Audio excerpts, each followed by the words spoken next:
crispy, crumbed Japanese croquettes. This is beef and potatoes like you've never seen them. Okay guys, so I'm always looking for different ways I can use beef mince. I always have it in the freezer, everyone in my house loves it, and this is a way to really make it super tasty. You won't believe the flavor and the crispy texture, and everything about this is so good. Anyway, so let's get started on the potato first of all. And I've just got some chunks of potato here that I've peeled. And top that up with some water.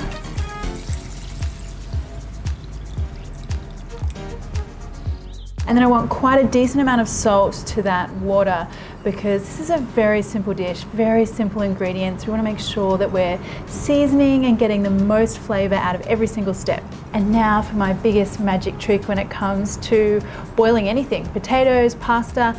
If you put a wooden spoon on the top, it will not boil over. I promise. I don't know what kind of science magic it is, but it works, trust me. So while those potatoes are cooking, we're going to do the beef part, and I just want a little bit of oil in my hot pan and add some very finely diced onion to that.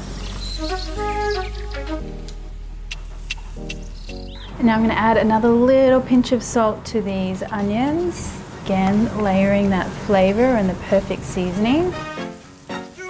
Okay, and I don't want these onions to color or brown too much. I just want them nice and soft and sweet. Onions are looking good. Now I'm going to add my beef. Now just spread that beef out. I don't want it to clump up and kind of steam and stew.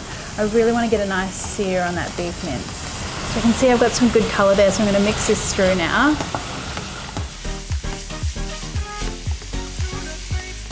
When the beef is almost cooked, I want to add in my flavorings. So I've got some soy sauce and some Japanese mirin. The mirin adds not only a little bit of sweetness, but the alcohol actually gives it a really lovely flavor as well. And you can find that in most supermarkets these days in the Asian aisle. And then I want a good dash of pepper. And again, just a little pinch of salt.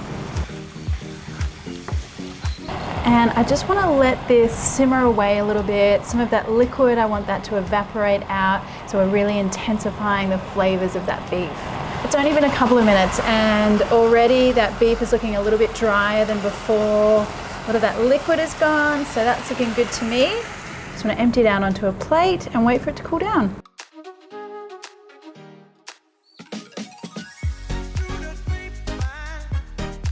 Potatoes still aren't done, so I've got some time to set up my crumbing station. And first up, let's talk about the breadcrumbs. And I'm using Japanese panko breadcrumbs. They're really light and really crispy, but I do find that sometimes the crumb itself can be a bit uneven in size, and I want to have a really nice even coating on these croquettes. So I like to put my panko into a little bag, and then I just give it some action with a rolling pin or a pestle. And now you can see we've got a much more even crumb, and that is going to be perfect. And then I also want some eggs as well. Just whisk those. So let's have a look at these potatoes, and magically they haven't boiled over, but they are really nice and soft. So I just want to drain them out. And I've got a special trick for drying out those potatoes even more, making sure they're not watery in flavor. So I put them back into the hot pan, kept that pan on the heat, and I just let them get a little bit of that heat and let them dry out a little. And you can see they're really nice and dry on the outside there. So now they're ready for me to mash. Now don't go too crazy here. I don't want like a fine dining puree here. I want things to be a little rough and ready. Okay, that's looking good. Now I want to add my beef into here. Let's mix that through. And then I like to add a little bit of creamy tanginess here with some Japanese mayonnaise.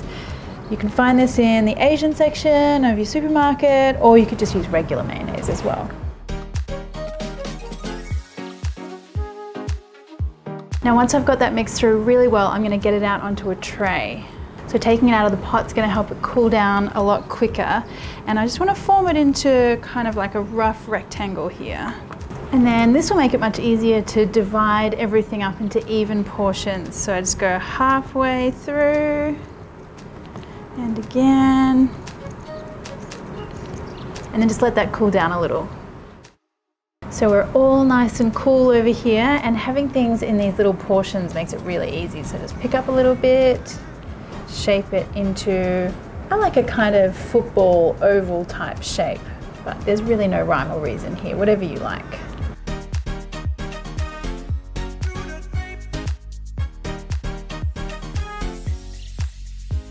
Now, the crumbing process is your standard flour, egg, breadcrumb.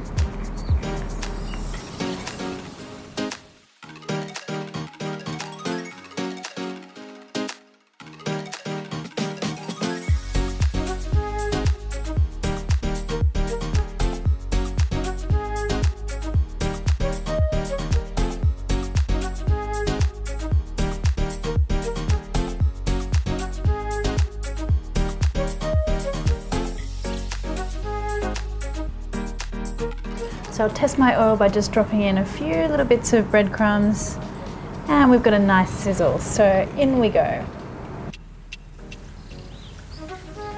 So just give these a couple of minutes each side or until they're beautifully golden.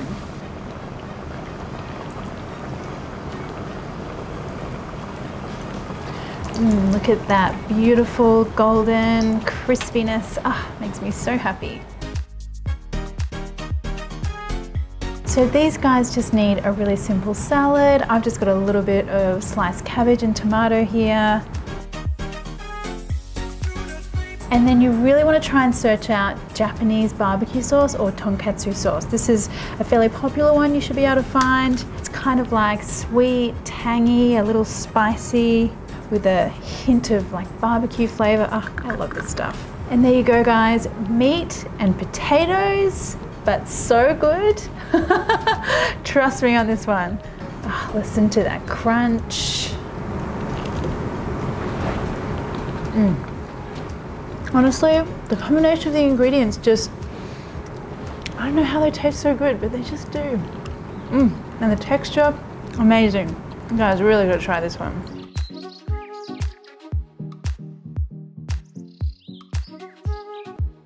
If you've got any comments or questions, pop them below. And if you enjoyed the video, why not hit that subscribe button plus the little bell one, and that way you'll get notified every time I release a new video. Thanks guys.